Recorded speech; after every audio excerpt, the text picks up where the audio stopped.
We call to the floor RB69, testimony in support. Larry Wainwright, SPCA.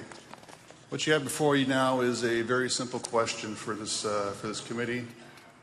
What is the minimum level of fire protection that this code should supply? What you'll see in my reason statement there have been 2 independent tests, one from UL, one from NGT. Both of those testing programs define that unprotected 2x10s are not going to provide any more than about 10.5 minutes. Trusses are in that 7-minute range. I-joists with flat jacket, all in that 6-7 minute range. What level of protection do you want to see in the IRC to protect firefighters and the occupants of the building? Thank you. Thank you for the testimony in support. Testimony in opposition.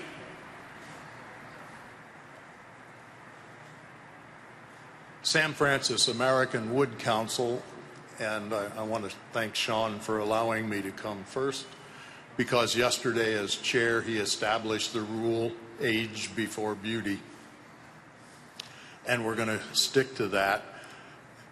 In his testimony on earlier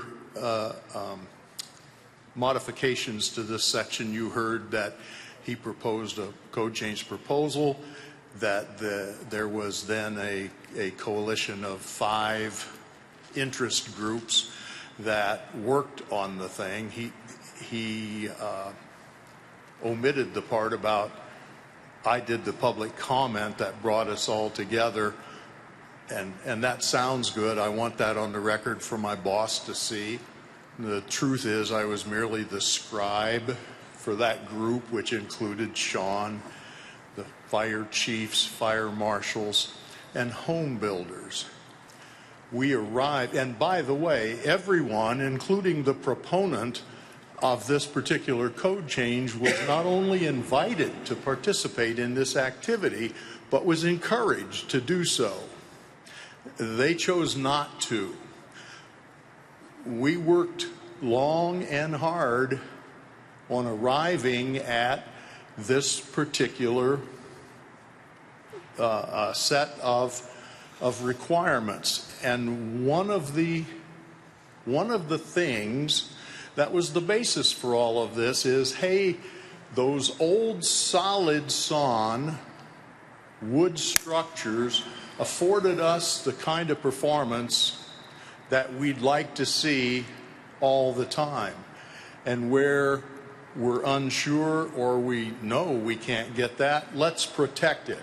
So we urge you to disapprove this and make. Thank you. Further testimony in opposition. Dan Book, representing National Association of Home Builders, also speaking in opposition. If you look at the tables in the reason statement, the second column of both of them is the design load, and notice that all of the tests are done at 100% design load. That's beyond even the maximum load that's required for floor loads in the IRC. So both ASTM E19 and UL 263 require products or assemblies to be run at full design load. And that makes sense when fire resistance ratings are developed to allow accurate comparison.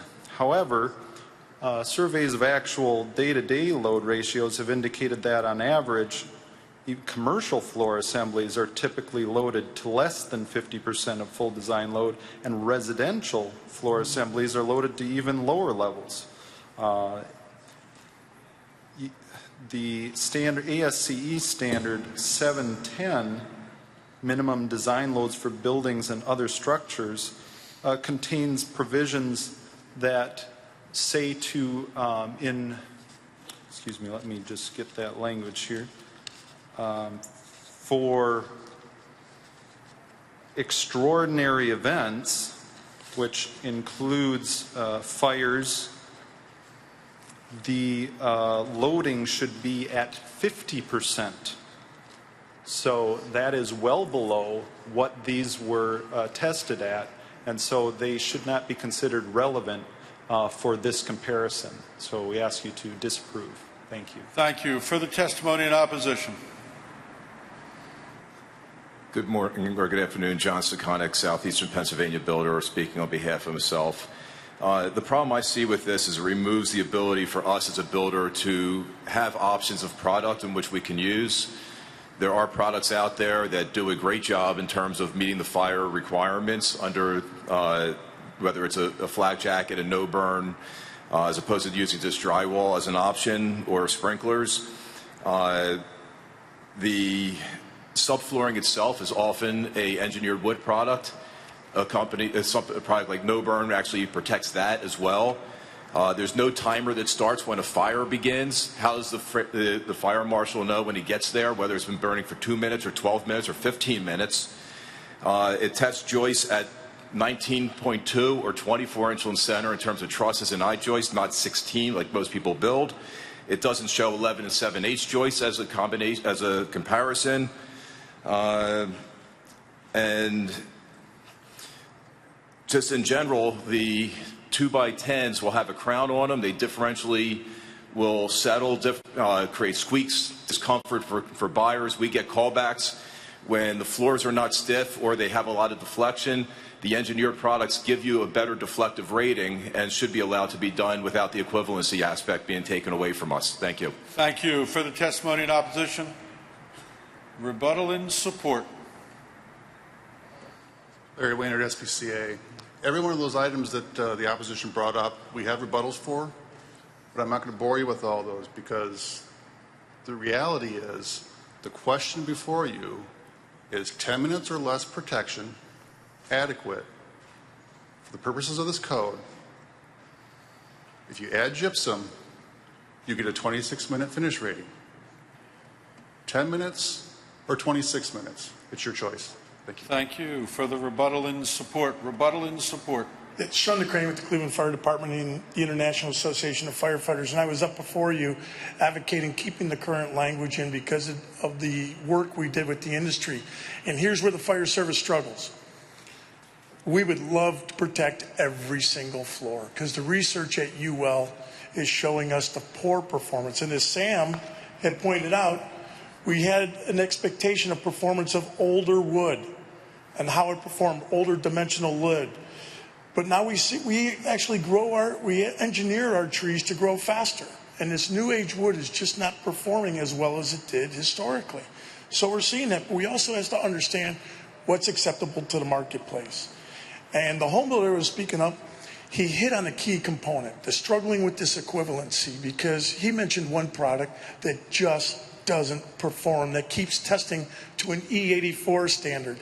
And as to the 100% design load, that's what ASTM E119 requires. Thank you. For the rebuttal in support. Rebuttal in opposition. Seeing no one wishing to be heard.